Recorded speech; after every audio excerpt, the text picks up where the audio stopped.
Cette chronique est une présentation de Profil Action Santé. Alors bonjour tout le monde. Aujourd'hui, on a décidé de faire une petite capsule d'information sur des suppléments. Une question que je me fais souvent poser, que des clients ont souvent aussi des questions par rapport à ces suppléments-là. Fait que j'ai un invité spécial, j'ai Stéphane Racicot de Control Lab. Donc je vais laisser se présenter. Bonjour tout le monde, ça me fait plaisir de vous répondre à certaines questions qui effleurent l'esprit de bien des consommateurs. Je suis moi-même un consommateur et spécialisé dans le domaine des isolants alimentaires. Donc on va commencer avec une première question.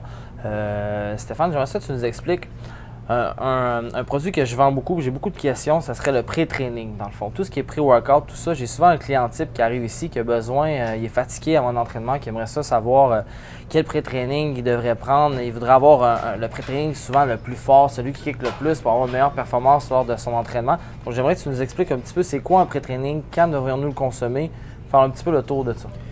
Il y a plusieurs sortes de pré-training qui existent sur le marché. La plupart des gens vont utiliser des pré-entraînements pour aller activer le métabolisme pendant l'entraînement. C'est un petit peu une erreur que les gens vont faire parce qu'ils vont être très riches en caféine, moins riches en nutriments.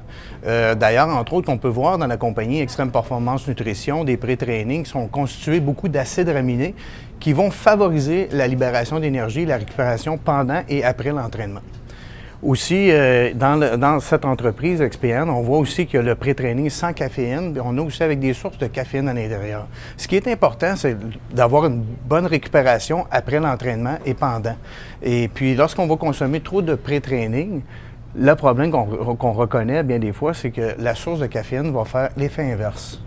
Fait que souvent, on a aussi le client qui arrive et qui nous dit moi, je prends 3-4 scopes pour que ça fasse effet. Trouves-tu ça normal qu'un client ait besoin de prendre autant de pré-training pour sentir un fameux effet?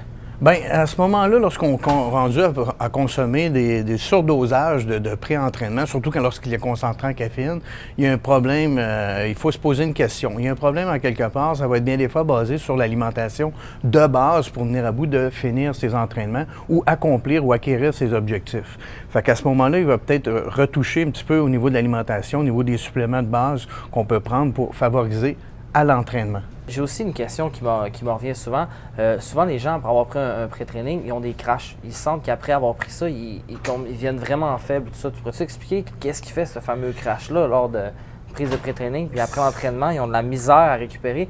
Ça fait plutôt l'effet inverse. Ils ont un high, puis après, ils redescendent vraiment bas. Donc, ils se demandent pourquoi ça fait ça. C'est l'effet de la caféine, entre autres, dans la plupart des pré-trainings constitués entièrement de caféine et non de nutriments pour aider à récupérer l'énergie. C'est qu'une grosse source de caféine, ça donne un gros up qui donne un gros down assez rapidement. C'est des choses à éviter. Cette chronique est une présentation de Profil Action Santé.